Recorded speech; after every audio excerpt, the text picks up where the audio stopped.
Allaha qarşı borcluluq duyğusu insanı dəngesizlikdən, tarazsızlıqdan, özünü israfdan qurtarır. Bədən mənimdir deyən bədənini israf eləyər. Pul mənimdir deyən pulunu israf eləyər. Var dövlət mənimdir deyən, uşaq mənimdir deyən uşağını döyər. Çünki uşağına mülkiyyət kimi baxır. Allah deyir ki, övladına, malına, sərvətinə, ölkənə mülkiyyət kimi deyil, əmanət kimi bax. Əmanət şuurun içində nə var? Əmanət şuurun içində biri var. Ey insan, bunu Allah yarattı. Mülkün sahibi odur. Bu gözəlliyi, bu həyatı, bu gözü, bu duyğuların hamısını sən bazardan satın almadın. Bunu sənə bir verən var.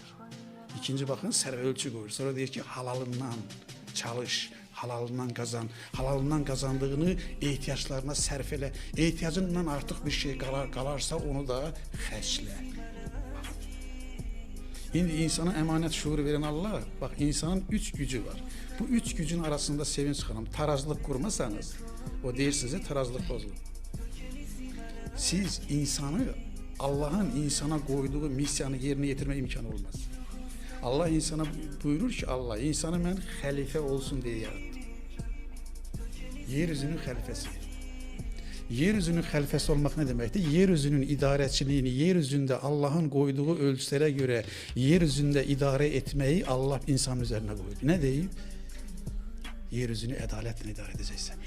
Sualımı da gətirmək istəyirdim ki, Siracəddin müəllim, çox vaxt deyirlər ki, Allah bizə mütülük gözləyir. Amma buradan da deyirik ki, Allah insanın deyir ki, mən xəlifə yaratdım. Yəni yeryüzünün xəlifəsi yaratdım. Burada da bir dəngə lazımdır. Yəni biz indi mütüm olmalıyıq, yoxsa özümüzü xəlifə kimi aparmalıyıq, harda xəlifə kimi